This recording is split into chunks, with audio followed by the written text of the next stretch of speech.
நீங்கள் வந்து ஈக்விட்டியை ஷார்ட் பண்ண முடியாது. கையில் உங்ககிட்ட ஷேர் இருந்தால் தான் நீங்கள் விற்க முடியும். இந்த ஸ்மால் கேப்லாம் என்னன்னாக்கா உங்களுக்கு இஎஸ்எம் நெட்வொர்க்கில் போயிடும். 5% அப்பர் சர்க்யூட் இருக்கும், 5% லோயர் சர்க்யூட் இருக்கும், விற்க முடியாத நிலமை போகிறதுக்கு வாய்ப்பு இருக்குது. ஸோ நீங்கள் லார்ஜ் கேப்பும் மிட் கேப்பும் போகும்போது என்ன ஒரு பெரிய அட்வான்டேஜ்னாக்கா உங்களுக்கு ஆப்ஷன்ஸ் இருக்கும். ஆப்ஷன்ஸ் வந்து ஒரு பிரேக் மாதிரி. ஸோ மார்க்கெட் அப்படியே மேலே போகிறதையும் விடாது, அப்படியே தலைக்கப்புறம் கீழே போகிறதுக்கும் விடாது. உங்களுக்கு ஒரு ப்ரொடெக்ஷன் இருக்கும். நீங்கள் ஏதாவது ஒரு ஈக்விட்டி வாங்கினா கூட அதுக்கு ஒரு புட் ஆப்ஷனோ இல்லாட்டி கால் ரைட்டிங்கோ பண்ணி உங்களோட அசட்டை நீங்கள் ப்ரொடெக்ட் பண்ணிக்கலாம். இந்த protection small cap mid cap ஸ்டாக்ஸில் பல இடத்துல இல்லை. ஸோ யூஸ்வலாக பெரிய மக்கள் அவங்க ஹெட்ஜாக இருந்தால் தான் மார்க்கெட்டை கீழே விழுவாங்க. இப்போ நீங்களும் நானும் ரீட்டைலர்ஸ் ஹெட்ஜாக இருந்தோம் அப்படின்னா மார்க்கெட் கீழே விழாது. பாண்ட் மார்க்கெட்டை ஆல்மோஸ்ட் ஒரு 25-30 வருஷம் கழிச்சு போராடி இப்போ பாண்ட் மார்க்கெட்டில் நம்மளை இன்க்ளூட் பண்ணிருக்காங்க. இது மட்டுமே எனக்கு 350 பில்லியன்லேருந்து 400 பில்லியன் வரைக்கும் இந்தியாவுக்கு இன்ஃப்ளோ இருக்கும். கட்டுமானத்தின் வலிமை, கட்டிடங்களின் பாதுகாப்பு, ஸ்ரீ துர்கா டிஎம்டி கம்பிகள். நியூஸ் கஃபே நேயர்களுக்கு வணக்கம். வரப்போகும் நாட்களில் நடக்கவிருக்கும் சில நிகழ்வுகள், அதனால் பங்கு சந்தையில் நடக்கவிருக்கும் சில மாற்றங்கள் பற்றி கேட்டு தெரிஞ்சுக்கிறதுக்காக ஃபினான்சியல் எக்ஸ்பர்ட் மிஸ்டர் குருஜி அவர்களை இன்றைக்கி நிகழ்ச்சிக்கு இன்வைட் பண்ணியிருக்கோம். சார் வணக்கம். வணக்கம். நம்ம லாஸ்ட் டைம் இன்டர்வியூவில் நிறைய ஸ்டாக்ஸ் பற்றி பேசியிருந்தோம். அதில் டிஃபென்ஸ் செக்டர்ஸ் பற்றி நிறைய பேசியிருந்தோம். அதில் பர்டிகுலராக ஒரு 2 ஸ்டாக்ஸ் ரொம்ப நல்லாவே போயிருக்கு. நீங்கள் கொடுத்த அந்த ப்ரெடிக்ஷன்ஸ் படி ஆல் டைம் ஹையே டச் பண்ணிருச்சு. அதே மாதிரி சுஸ்லான் எனர்ஜி பற்றி பேசணும், அதுவும் ஒரு ஆல் டைம் ஹை டச் பண்ணிருச்சு. இப்போது இன்வெஸ்டர்ஸ் அந்த ஸ்டாக்ஸை என்ன பண்ணலாம்? சுஸ்லான் ஆல் டைம் ஹை இல்லை, ஒரு என்ன சொல்கிறது, லாஸ்ட் டிகேடோட ஹை டச் பண்ணிருக்கு. 86 ரூபா கிட்ட டச் பண்ணிருக்கு. ஸோ ஒரு ஸ்டாப் லாஸ் மாற்றி போட்டுட்டு ரன் பண்ணலாம். அடுத்த டார்கெட் 89, 110, 144 வரைக்கும் போகிறதுக்கு வாய்ப்பு இருக்குது. கொஞ்சம் வீக்லி எஸ்எம்ஏ ஏதாவது உங்களுக்கு பிடிச்ச எஸ்எம்ஏ கிராஸ் ஓவர் போட்டு ஸ்டாப் லாஸ் ரன் பண்ணலாம். ஆக்சுவலாக முக்கியமாக இன்றைக்கி உங்களை இன்வைட் பண்ணது வரப்போகிற நாட்களில் என்ன மாதிரியான சில நிகழ்வுகள் நடக்க போகுது, அதனால் பங்கு சந்தையில் என்ன அஃபெக்ட் ஆகும் இல்லை க்ரோத் ஆகும் அப்படிங்கிறதுக்காக தான் இன்வைட் பண்ணியிருக்கேன். ஸோ அதை பேஸ் பண்ணி மார்க்கெட் இப்போ வந்து ஒரு ஆல் டைம் ஹையில் இருக்குது. இப்படி ஒரு ஆல் டைம் ஹையில் இருக்கிற இந்த டைமில் நிறைய ஒரு டாக் போயிட்டுருக்கு. என்ன டாக்னா, மார்க்கெட் வந்து வெரி ஷார்ட்லி ஒரு பெரிய ஃபால் பார்க்க போகுது அப்படிங்கிற ஒரு டாக். அதுலேயும் வந்து ஒரு 5,000 பாயிண்ட் 10,000 பாயிண்ட் கிட்ட இறங்கும் அப்படிங்கிற மாதிரியான ஒரு பெரிய செய்திகள் சொல்லிட்டு இருக்காங்க. என்ன ரீசன்னால இந்த மாதிரியான ஒரு விஷயம் பரவிட்டு இருக்கு சார்? பல நாளாக சொல்லிட்டு இருக்காங்க. 8,000 சொல்லிட்டு இருக்காங்க, 10,000 சொல்லிட்டு இருக்காங்க, 20,000 சொல்லிட்டு இருக்காங்க. ஸோ ஏற்கனவே விற்றவங்க என்ன பண்ணுறதுன்னு தெரியாமல் ஏதோ முடிச்சுட்டு இருக்காங்க. ஸோ லாஸ்ட் பேங்க் கரப்ட் ஆகிற வரைக்கும் மார்க்கெட் மேலே போகும். ஸோ இன்னும் கொஞ்சம் பேர்கிட்ட பைசா இருக்குதுன்னு நினைக்கிறேன். ஸோ அந்த பைசாவை உருவுற வரைக்கும் மார்க்கெட் மேலே போகும்னு நம்புகிறேன். மார்க்கெட் கீழே விழுறதுக்கு முன்னாடி சில பல அறிகுறிகள் இருக்கும். இந்த அறிகுறி எதுவும் எனக்கு தெரியல. இப்போதைக்கு கிராஷ் 5,000 பாயிண்ட் கிராஷ்ன்றது எனக்கு இம்மீடியட்டாக நடக்கும் அப்படின்னு தெரியல. மேபி அதுக்கேற்ற ஏதாவது ஒரு செட்டப் இருந்தது அப்படின்னாக்கா அப்போ நடக்கலாம். இது வரைக்கும் அதை மாதிரி எந்த அறிகுறியும் தெரியல. இல்லை, நார்மலாக ஒரு ஃபினான்ஷியல் எக்ஸ்பர்ட் சொல்கிறாங்க அப்படின்னா நம்ம ஏற்றுக்கலாம். ஆனால் ராகுல் காந்தியே வந்து இன்வெஸ்டர்ஸ் கொஞ்சம் கவனமாக இருங்க, மார்க்கெட் வந்து ஒரு பெரிய டவுன் ஃபால் பார்க்க போகுது அப்படிங்கிற மாதிரி சொல்லியிருக்காரு. அதுக்கு பின்னாடி ஏதாவது விஷயங்கள் இருக்கா அப்படின்னு கேட்குறேன். எனக்கு என்ன டவுட்னாக்கா, அவர் வந்து இந்த எலெக்ஷன் ரிசல்ட் அன்றைக்கி மார்க்கெட்டு கீழே விழுந்தது, திருப்பி மேலே வந்தது. 30,000 கோடி ஏமாற்றிட்டாங்க, 30,000 கோடி ஏமாற்றிட்டாங்கன்னு சொல்லிட்டு அது ஏதோ கரெக்டாக அந்த 30,000 கோடின்னு ஒரு நம்பர் சொல்லிட்டு இருந்தார். எனக்கு என்ன டவுட்னா, அவர் 30,000 கோடி ஷார்ட் அடிச்சுட்டு 30,000 கோடி தொலைச்சிட்டாரோ அப்படின்னு சொல்லி டவுட்டாக இருக்குது. இப்போ திருப்பி ஏதாவது ஷார்ட் அடிச்சுட்டு ஒரு சபாஷ் மீனான்னு ஒரு படம் வரும். அந்த படத்தில் பார்த்தீங்கன்னாக்கா சிவாஜி சாரும் சந்திரபாபு சாரும் இருப்பாங்க. சந்திரபாபு சார் வேணுனாக்கா ஒரு வீட்டு போய் கல் எடுத்து கண்ணாடி உடச்சிடணும். பின்னாடி போயிட்டு சிவாஜி வந்து உங்கள்கிட்ட கண்ணாடி உடஞ்சிருக்கா அப்படின்னு சொல்லி கண்ணாடி ஒட்டிட்டு வருவார். இதை மாதிரி யாரோ ஷார்ட் அடிக்கிறாங்க, இவர் போய் கண்ணாடி ஓட்டுறது ஏதாவது பண்ணுறாரோன்னு தோணுது. அது மாதிரிலாம் இப்போதைக்கு ஒன்றும் பெருசாக கிராஷ் இருக்க மாதிரி தெரில. ஃபஸ்ட்டு அது மாதிரி அவர் பேசவே கூடாது, இந்தியாவை புட் டவுன் பண்ணுற மாதிரி பேசவே கூடாது. ஏன் பேசுகிறாருன்னு தெரில.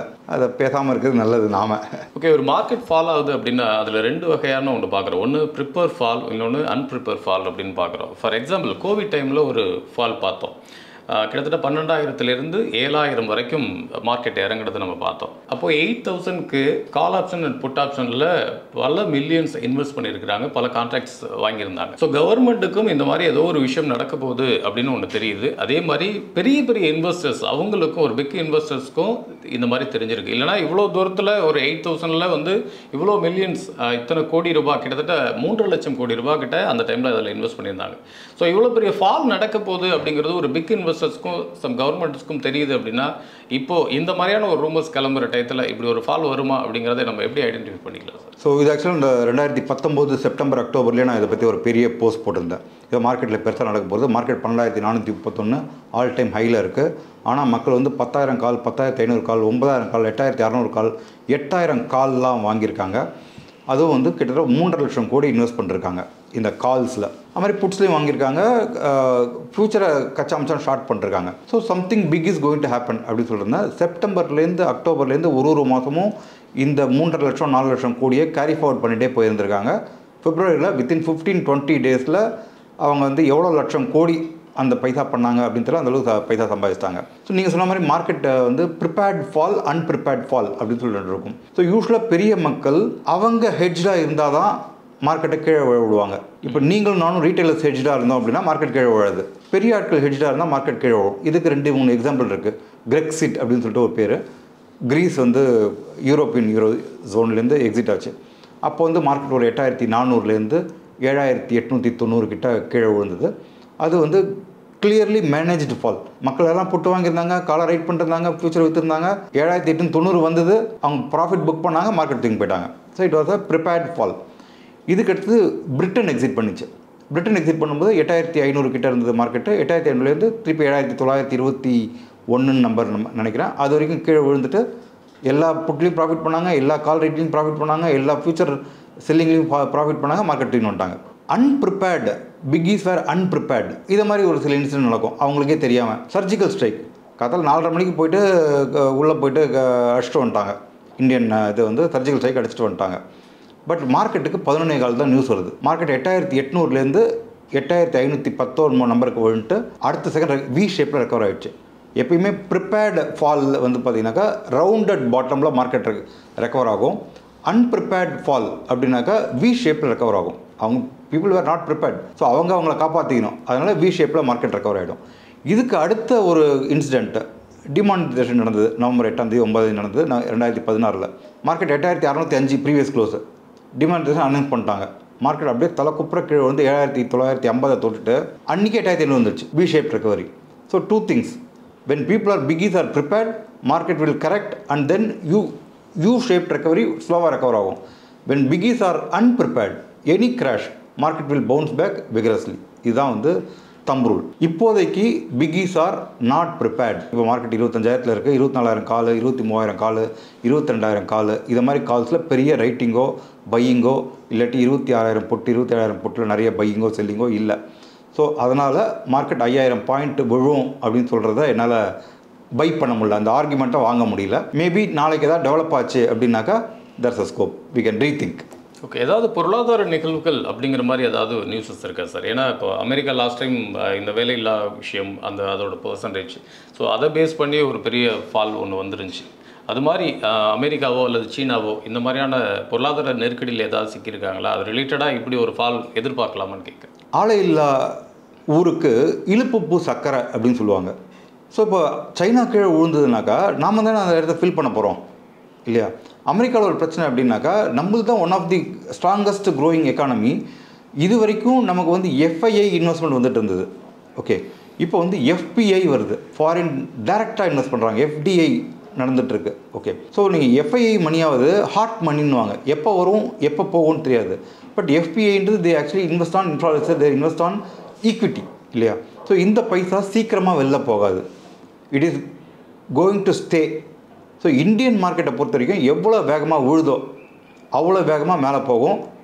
இன்வெஸ்டர்ஸ்லாம் வந்து ஆக்சுவலாக they should pray market 2,000 point 3,000 point கீழே விழணும் அப்படின்னு ப்ரே பண்ணாக்கா, நான் ஆக்சுவலாக பல ஷேர்ஸை மிஸ் பண்ணிட்டேன் கீழே இருக்கும்போது வாங்குறதுக்கு. யாராவது 5,000 பாயிண்ட் கீழே விழுன்னு சொன்னாக்கா தெய்வமே ரொம்ப நன்றி, சீக்கிரமாக வாய் முகூர்த்த சீக்கிரம் விழட்டும் அப்படின்னு சொல்லிட்டு அந்த இடத்துல போய் நல்ல ஷேர்ஸை நம்ம ஒரு வருஷத்துக்கு முன்னாடி போய் வாங்க முடியாது. இப்போ 5,000 பாயிண்ட் மார்க்கெட் கீழே விழுந்ததுனாக்கா அங்கே போய் வாங்கிப்பேன். இட்ஸ் அ பிக்கஸ்ட் ஆப்பர்ச்சுனிட்டின்னு நான் நினைக்கிறேன். யாராவது மார்க்கெட் 5,000 பாயிண்ட் கீழே விடணும்னா அவங்க வாய் முகூர்த்தத்துக்காக மார்க்கெட் விடணும்னு நான் வேண்டிக்கிறேன். அப்படி நடந்தால் நல்லது தான். ஆமாம் ஆமாம் ஆமாம். ஆனால் இப்போது ஃபினான்ஷியல் எக்ஸ்பர்ட் நிறைய பேர் சொல்கிறது என்னன்னாக்கா, இந்த 2024 இயர் எண்டுக்குள்ளார நீங்கள் ட்ரேட் பண்ணுறது அப்படிங்கிறது அதிகபட்சமாக லார்ஜ் கேப்பில் மட்டும் பண்ணுங்கள், மிட் அண்ட் ஸ்மாலுக்கு தயவுசெய்து போகாதீங்க அப்படின்னு சொல்லியிருக்கிறாங்க. என்ன ரீசன்னால பர்டிகுலராக இந்த இயர் எண்டு வரைக்கும் நீங்கள் லார்ஜ் கேப்பில் கான்சன்ட்ரேட் பண்ணுங்கள் அப்படின்னு சொல்கிறது? மிட் கேப்பு ஸ்மால் கேப்பும் தலை தெறிக்க மேலே வந்துடுச்சு. ஒரு சில ஸ்கிரிப்ட்லாம் வந்து 300 மடங்குலாம் பைசா கொடுத்துருக்கு அப்படின்னு பாருங்கள். கச்சா முச்சான்னு சொல்லிட்டு மார்க்கெட் மேலே போயிருக்கு.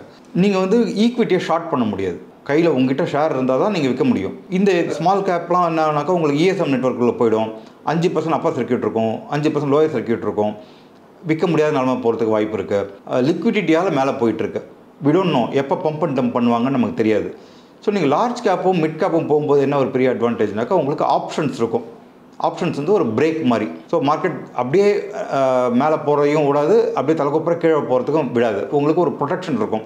நீங்கள் ஏதாவது ஒரு ஈக்விட்டி வாங்கினா கூட அதுக்கு ஒரு புட் ஆப்ஷனோ இல்லாட்டி கால் ரைட்டிங்கோ பண்ணி உங்களோட அசட்டை நீங்கள் ப்ரொடெக்ட் பண்ணிக்கலாம். இந்த protection small cap mid cap ஸ்டாக்ஸில் பல இடத்துல இல்லை. அதனால் 180 stock which are in F&O இதில் ட்ரேட் பண்ணுங்கன்னு சொல்லிட்டு அட்வைஸ் பண்ணுறாங்க.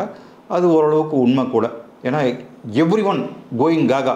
ஏதோ ஒரு சின்ன ஒரு இஷ்யூ வந்தது, 6100 கோடிக்கு கேட்டிருந்தாங்க பஜாஜ். இதில் 3.5 லட்சம் கோடி பைசா போட்டிருக்காங்க. ஒன்றுமே புரிய மாட்டேங்குது. எப்படி இவ்வளோ பஜாஜ் ஃபினான்ஸில் லோன் வாங்கி பஜாஜ்லேயே போடுறாங்களா அப்படின்னு தெரில. சாதாரண ஒரு SME IPO அவங்க கேட்குறது 6 கோடி, இவங்க போட்டது பார்த்தாக்கா 400 கோடி போடுறாங்க. ஸோ ஒரு ஹைப்பு க்ரியேட் ஆகுதா அப்படின்னு தெரியல. இது மாதிரி ஹைப்பு க்ரியேட் இருக்கும்போது அந்த ஸ்பேஸில் ஜாக்கிரதையாக இருக்குது. நல்லது தான், அவங்க சொல்கிறது கரெக்ட் தான். தொழில்நுட்ப வளர்ச்சிகள் சார்ந்து ஏதாவது நியூஸஸ் இருக்கா சார்? ஏன்னா இப்போ லாஸ்ட்டாக செமிகான் 2024 அந்த ஒரு மீட்டிங் கண்டக்ட் பண்ணியிருந்தார் பிரதமர் மோடி. ஸோ அதை பேஸ் பண்ணி அதில் நிறைய விஷயங்கள் சொல்லியிருக்கிறாரு. அதுலேயும் இந்தியாவுக்கு சில அதிகபட்சமான நிதி ஒதுக்கீடு பண்ணுறதாகவும் சொல்லியிருக்கிறாரு. ஸோ அதை பேஸ் பண்ணி செமிகண்டக்டர் இந்த மாதிரி இது ரிலேட்டடாக ஏதாவது பெரிய க்ரோத்தர்ஸ் இருக்கா? அது ரிலேட்டடாக என்ன நியூஸ் இருக்கா சார்? நிச்சயமாக இருக்குது. பர்ஃபார்மன்ஸ் லிங்க்டு இன்சென்டிவ் ஸ்கீம் சொல்லியிருப்பாங்க. ஆக்சுவலாக ஃபஸ்ட்டு வீடியோ செகண்ட் வீடியோவில் 2 ஸ்கிரிப்ட் சொல்லியிருப்பேன். டிவிஎஸ் எலக்ட்ரானிக்ஸ் அண்ட் கெல்டான் டெக்னு சொல்லியிருப்பேன். இவங்க ரெண்டுத்துக்கும் மேனுஃபேக்சர் பண்ணுறதுக்கு பர்ஃபார்மன்ஸ் இன்சென்டிவ் கொடுக்கறதுக்கு வாய்ப்பு இருக்குது. அதனால் மேலே போகும் கூட சொல்லியிருப்பேன். டிவிஎஸ் எலக்ட்ரானிக்ஸ் சொல்லும்போது 340 ரூபா இருந்தால் ஈவெண்ட்டு அரௌண்ட் 470 480 போய்ட்டு 14 கிட்ட வந்திருக்கான் இல்லையா. ஸோ இந்த செமிகண்டக்டருக்கு ஒரு பெரிய ஸ்கோப் இருக்குது. இதில் வந்து FPIயும் வரும். அது மாதிரி கவர்மெண்ட்டோட ஹாலிடே பீரியடும் கொடுக்குறாங்க, பர்ஃபார்மன்ஸ் லிங்க்டு இன்சென்டிவ் ஸ்கீமும் கொடுக்குறாங்க. ஸோ இவங்களோட கிராஸ் ப்ராஃபிட் மார்ஜின் ஜாஸ்தியாக இருக்கும், நெட் ப்ராஃபிட் மார்ஜின் ஜாஸ்தியாக இருக்கும், ப்ராஃபிட்டபிலிட்டி ஜாஸ்தியாக இருக்கும். இவங்களுக்கு ப்ராஃபிட் மார்ஜினும் ஜாஸ்தி யூஸ்வலாகவே. ஸோ டெஃபினட்டாக இந்த sector is going to shoot up like anything. இந்த நீங்கள் டிஸ்ரப்டிவ் இனோவேஷன் அப்படின்னு சொன்னீங்க. இந்த டிஸ்ரப்டிவ் இனோவேஷன் NVIDIA அப்படின்னு சொல்லிட்டு ஒரு ஸ்டாக்கு ஒரு ஜஸ்ட் ஒரு 7-8 வருஷத்துக்கு முன்னாடி அன்ஹர்ட் ஆஃப் அப்படின்னு சொல்லலாம். இன்டெல் வந்து ஒரு $400 பில்லியன் மார்க்கெட் கேப் இருந்ததுன்னா இவங்களுக்கு வந்து $20 பில்லியன் கேப் இருந்தது. ஸோ இந்த $20 பில்லியன் கேப்லேருந்து இவங்க வந்து $600-700 பில்லியன் கேப் மார்க்கெட் கேப் போயிட்டாங்க. இன்டெல் வந்து விழவே விழாதுன்னு நினச்ச இன்டெல் $700 பில்லியன் $190 பில்லியன் வந்துச்சு. ஸோ இந்த கில்லி படத்தில் சொல்லுவான், இவன் வந்து மதுரக்காரனாக இருக்க மாட்டான். அந்த பிரகாஷ் ராஜை வந்து நம்ம விஜய் சார் வந்து அடிச்சிடுவார். மதுரக்காரனுக்கு பிரகாஷ் ராஜ் யாருன்னு தெரியும், அதனால் அவங்ககிட்ட சண்டைக்கு போக மாட்டான். இவன் மதுரக்காரனாக இருக்க மாட்டான், அதனால இவன் வந்து அடிச்சிட்டான் அப்படின்னு சொல்லுவான். அது மாதிரி எந்த ஊர்லேருந்து யார் வந்து அடிப்பான்னு தெரிய மாட்டேங்குது. டிஸ்ரப்டிவ் இனோவேஷன் அது மாதிரி நடந்துகிட்ருக்கு. ஸோ இந்த டிஸ்ரப்டிவ் இனோவேஷனுக்கு ஆர்டிஃபிஷியல் இன்டெலிஜென்ஸு எப்படி சப்போர்ட் பண்ண போகிறது?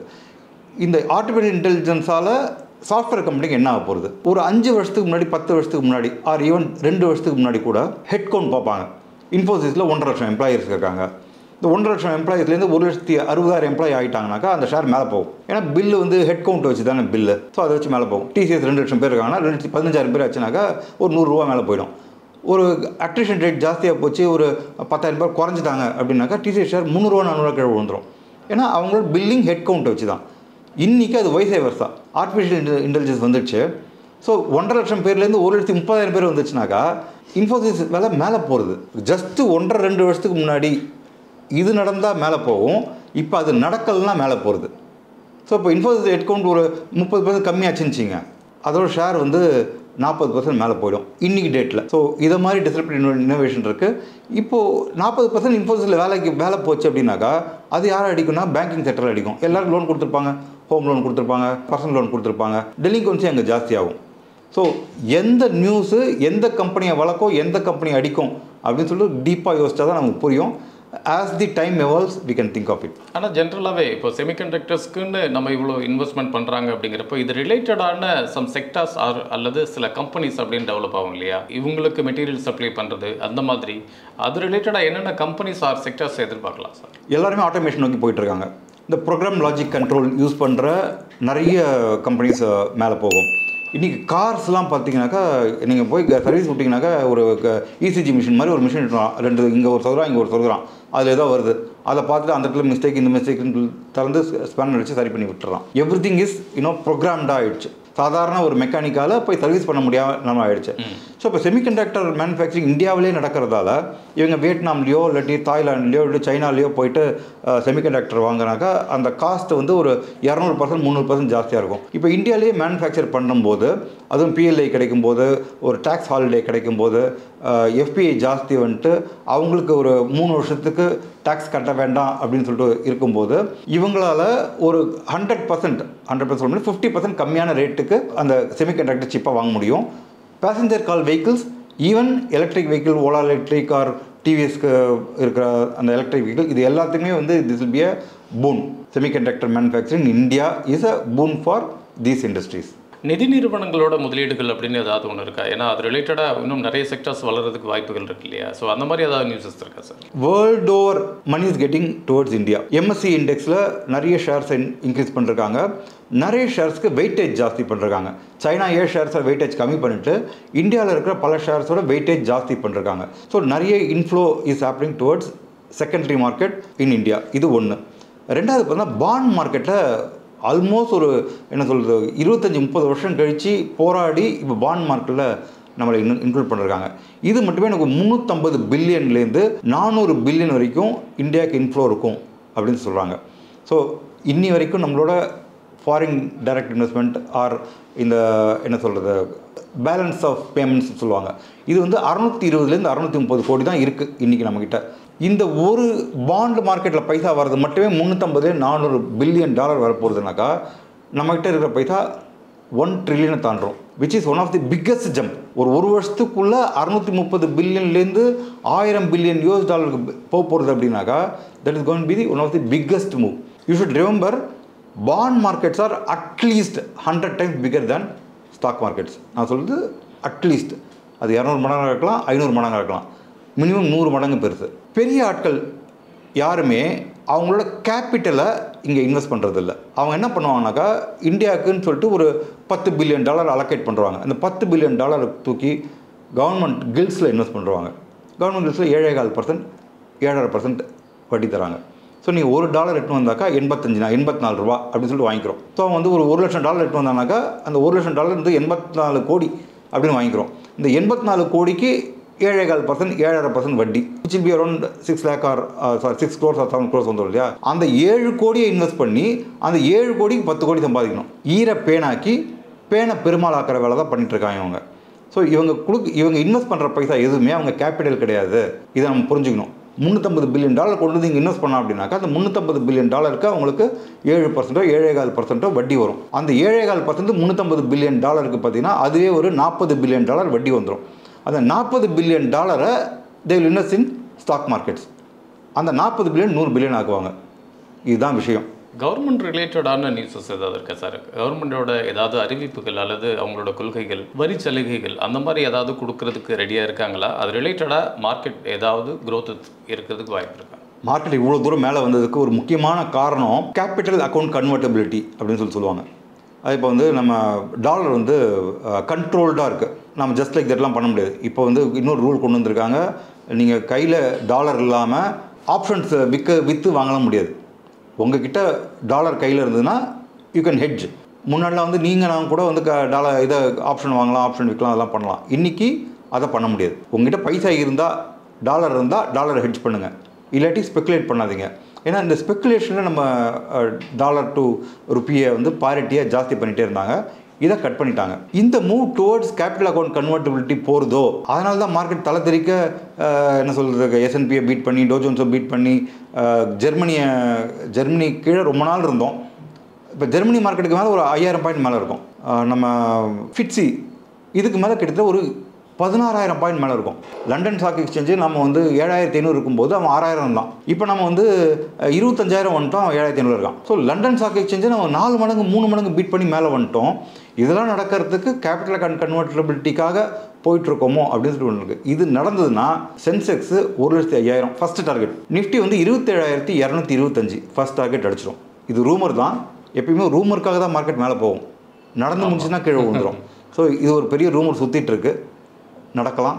நடந்ததுன்னா ரொம்ப சந்தோஷம், மேலே போகும். அட் த சேம் டைம் கவர்மெண்டோட நிதி நிலவரங்கள் இதை பேஸ் பண்ணியும் மார்க்கெட் அஃபெக்ட் ஆகிறத நம்ம பார்க்குறோம். கவர்மெண்டோட நிதி நிலவரமாக இருக்கட்டும், இல்லை அவங்களோட செலவுகளாக இருக்கட்டும், இது ரெண்டு பேஸ் பண்ணியுமே மார்க்கெட்டில் ஒரு இம்பாக்ட் க்ரியேட் ஆகுது. ஸோ அவங்களோட நிதி நிலவரம் எப்படி இருக்குன்னு எனக்கு தெரில, உங்களுக்கு ஏதாவது ஐடியா இருந்துச்சுன்னா சொல்லுங்கள். அதை தாண்டி அவங்க செய்கிற செலவுகள் சார்ந்து இங்கே மார்க்கெட்டில் என்ன மாதிரியான எஃபெக்ட்ஸ் வரும் sir? India was exceptionally well manage during Covid. ஜெர்மனியில் பார்த்தீங்கன்னாக்கா அவங்களோட ஜிடிபியில் ஒரு 55% 60% ஆஃப் த ஜிடிபி டோல்ஸ் அப்படின்னு கொடுத்துட்டாங்க. இப்போ நீங்கள் இருக்கீங்கன்னா உங்களுக்கு வந்து 2000 யூரோ, இன்னொருத்தவங்க கஷ்டப்படுறாங்க ஒரு 3000 யூரோ மாதத்துக்கு, இது மாதிரி கொடுத்தா அவங்க ஜிடிபியில் 60% டோல்ஸாக கொடுத்தாங்க. அமெரிக்காவில் பார்த்தீங்கன்னாக்கா அவங்களும் வந்து குவான்டிடேட்டிவ் ஈஸிங் அப்படின்னு சொல்லிட்டு ஒரு ஃபியூ ட்ரில்லியன் டாலர்ஸ், ஒரு 10 ட்ரில்லியன் 12 ட்ரில்லியன் டாலர்ஸ் கொடுத்து விட்டாங்க. அவங்க பேலன்ஸ் ஷீட் அப்படியே பல்ஜ் ஆகிட்டு எப்போ வெடிக்கும் அப்படின்னு சொல்லி டென்ஷனாக இருக்குது. இது மாதிரி லண்டனில் எல்லாருமே பண்ணிட்டாங்க. பட் இந்தியாவில் பெருசாக அது மாதிரி பண்ணலை. அந்த சமயத்தில் எல்லாருக்கும் ஃப்ரீ ரேஷன் கொடுத்துட்டாங்க. ஆனால் 1000 ரூபா கொடுக்குறேன், 5000 கொடுக்குறேன், 10,000 கொடுக்குறேன்னு சொல்லிட்டு பைசாவை ஜாஸ்தி செலவழிக்கல. 20 லட்சம் கோடி பேக்கேஜ் அனௌன்ஸ் பண்ணாங்க. அது கூட என்னன்னாக்கா உங்களுக்கு சப்போர்ட்டுக்காக தான் பண்ணாங்களே, ஃப்ரீ டோல்ஸாக கொடுக்கல. ஸோ அந்த சமயத்தில் அவர் economy was exceptionally well managed. இன்றைக்கி இந்தியா இந்த லெவலில் நிற்கிறது காரணம்னாக்கா கோவிட் சமயத்தில் கவர்மெண்ட் எடுத்த சில பல நல்ல முடிவுகள் தான்.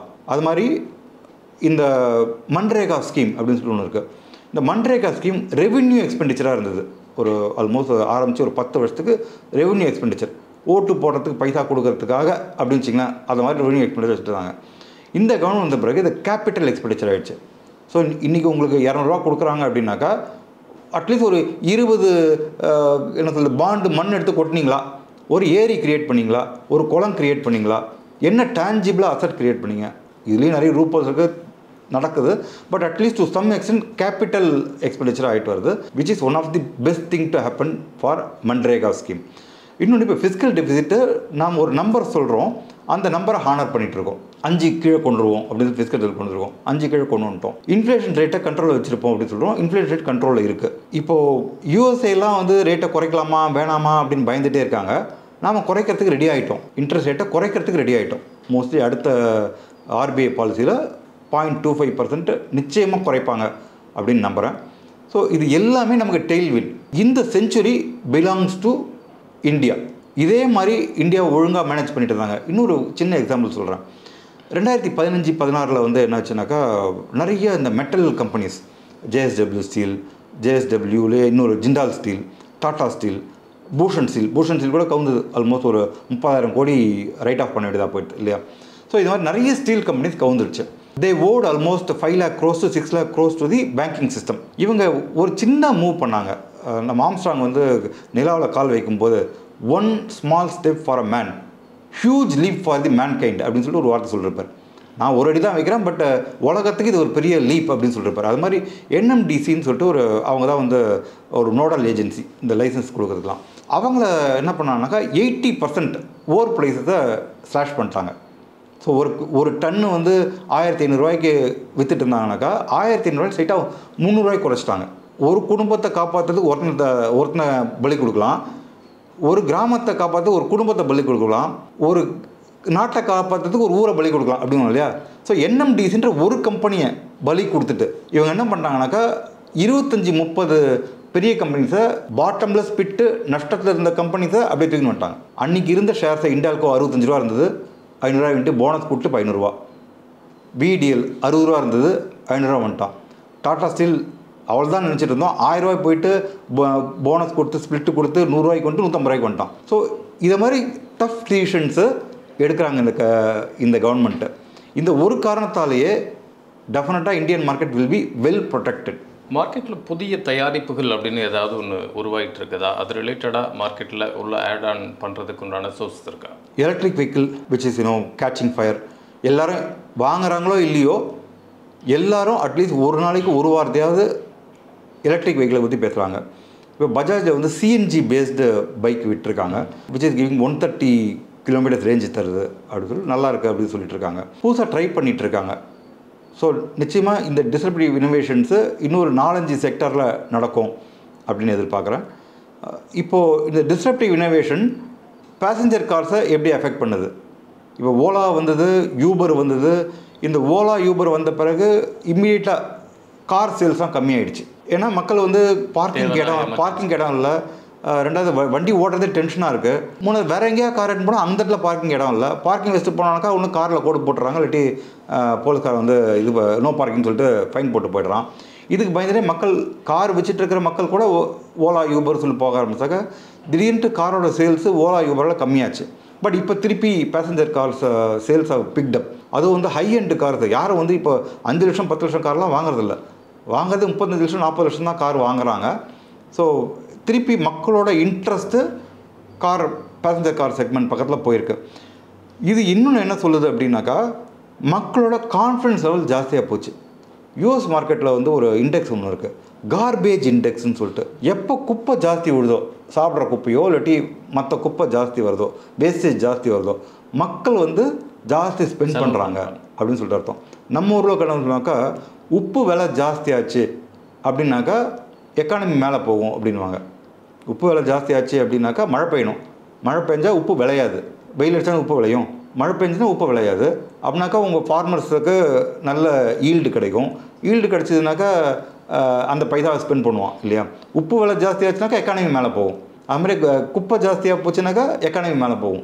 இப்போ மக்கள்கிட்ட ஸ்பெண்டிங் மணி ஜாஸ்தி இருக்குது. ஸோ இந்த ஸ்பெண்டிங் மணி எல்லாமே it will go to the organised sector. இப்போ நீங்கள் வந்து ஆர்கனைஸ் செக்டர் இல்லாமல் அன்ஆர்கனைஸ் செக்டரில் போய்ட்டு நீங்கள் பைசா போட்டிங்கன்னு வச்சிங்களேன், டேக்ஸ் கலெக்ட் ஆகாது இல்லையா. இப்போ நீங்கள் பேசஞ்சர் வெஹிக்கிளில் போய் போட்டிங்கன்னா 28% டேக்ஸு இருக்கிறதுலே ஹையஸ்ட் டேக்ஸ் போட்டு விட்டுறாங்க லக்ஸுரி கார்ஸ் வாங்கினீங்கன்னாக்கா. ஸோ நீங்கள் அங்கே கொடுத்தீங்கன்னா கவர்மெண்ட் 28%, அதுக்கப்புறம் என்ன பண்ணாலும் பைசா. So government is getting more revenue.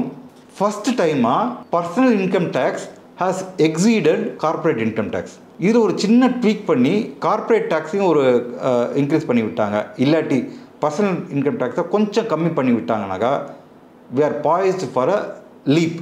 ஒருவேளை பஜாஜோட அந்த சிஎன்ஜி அந்த செட்டப்ஸுங்கிறது ஒருவேளை ஹிட் அடிச்சிருச்சு அப்படின்னா, மக்களால் மிகப்பெரிய ஒரு வரவேற்பு கொடுத்துட்டாங்க அப்படின்னா, அது ரிலேட்டடாக என்னென்ன செக்டார்ஸ் வளர்கிறதுக்கு வாய்ப்பு இருக்குது சார்? மக்களுக்கு பயம் போகணும். ஏன்னா கேஸ் சிலிண்டர் முன்னாடி வச்சுட்டு வண்டி ஓட்டினாக்கா எதா ஆகிடுமோன்னு ஒரு மனசு ஒரு பயம் இருக்கும் இல்லையா. ஸோ இது சேஃப்டி அப்படின்னு மக்களுக்கு புரியணும். இன்னொன்று, we are cost conscious, especially middle class, lower middle class, especially பயங்கர காஸ்ட் கான்ஷியஸ். இதனால் பைசா சேவிங் எப்படி வந்து 2 ஸ்ட்ரோக் இன்ஜின்ஸ் இருந்த TVS, Bajaj M80, Bajaj M50, Yamaha RX100 இது எல்லாத்தையும் வந்து ஸ்ப்ளெண்டர்ன்ற 4 ஸ்ட்ரோக் இன்ஜின் அடிச்சதோ, ஒன்லி பாயிண்ட்டு 1 லிட்டர் பெட்ரோல் போட்டாங்க 80 கிலோமீட்டர் மைலேஜ் தரும். அதை மாதிரி இந்த சிஎன்ஜியால் நம்மளால் பைசா சேவ் பண்ண முடியும்னு சொல்லிட்டு middle class lower middle class தெரிஞ்சு போச்சு அப்படின்னாக்கா இது கச்சாமிச்சோன்னு சொல்லிட்டு வரவேற்பு இருக்கும். இப்போ இது சக்ஸஸ் ஆகிடுச்சுனாக்கா மங்கி சி மங்கி டூ தான். நாட்டாமன்னு ஒரு படம் எடுத்தாங்க, சின்ன கவுண்டர்னு ஒரு படம் எடுத்தாங்க. சின்ன கவுண்டர் தான் நாட்டாம எஜமான், அது ஒரு 15 படம் வந்தது இல்லையா. இப்போ ஒரு காஞ்சனான்னு ஒரு படம், காஞ்சனா ஒரு படம் வந்தது. காஞ்சனா 1 2 3, அரண்மனை 1 2 3 சொல்லி பேய் படமாக எடுத்துகிட்டு இருந்தாங்க. ஸோ தப்பி தவறி இந்த பஜாஜ் சிஎன்ஜி பைக் ஜெயிச்சிடுச்சுனாக்கா there will be lot of people who will be coming into the CNG field. TVS வந்துடுவாங்க, ஹீரோ வந்துடுவாங்க. இது என்ன பண்ணால் காம்படிஷன் ஜாஸ்தியாகும். காம்படிஷன் ஜாஸ்தியாச்சு, ப்ரொடக்டிவிட்டி ஜாஸ்தியாச்சு, எக்கானமி ஆஃப் ஸ்கேல் ஜாஸ்தியாச்சுனாக்கா ஏதோ ப்ரைஸ் கம்மியாகும். இந்த ப்ரைஸ் கம்மியாச்சு அப்படின்னாக்கா நிறைய பையர்ஸ் இருப்பாங்க. Definitely is going to be a game changer, no doubt about it. Electric vehicle for 2 வீலர்ஸை விட CNG vehicle for 2 wheelers is good. இதனால் பலவித பேருக்கு எம்ப்ளாய்மெண்ட் ஆப்பர்ச்சுனிட்டி க்ரியேட் ஆகிறதுக்கு வாய்ப்பு இருக்குது. ரெண்டாவது, இந்த industry as a whole grow ஆகிறதுக்கும் வாய்ப்பு இருக்குது. இது இன்னொரு 1 வருஷத்தில் நமக்கு தெரிஞ்சு போயிடும் பஜாஜோட சிஎன்ஜி பைக்கு ஹிட்டா மிஸ்ஸா அப்படின்ட்டு. ஹிட்டுனாக்கா இந்த செக்மெண்ட்டில் இருக்கிற ஷேர்ஸ் எதையுமே உங்களால் பிடிக்க முடியாது. இன்றைக்கி நிகழ்ச்சியில் கலந்துக்கிட்டு நிறைய இன்ஃபர்மேஷன் எங்களோட ஷேர் பண்ணிக்கிட்டீங்க. நிகழ்ச்சிக்கு வந்து மிக்க நன்றி சார். நன்றி, வணக்கம். மீண்டும் மற்றொரு நிகழ்ச்சியில் சந்திப்போம். வணக்கம். இந்த வீடியோ உங்களுக்கு பிடிச்சிருந்தா லைக் பண்ணுங்க, ஷேர் பண்ணுங்க, கமெண்ட் பண்ணுங்க. மறக்காம பெல் பட்டனை கிளிக் பண்ணிட்டு சப்ஸ்கிரைப் பண்ணிடுங்க.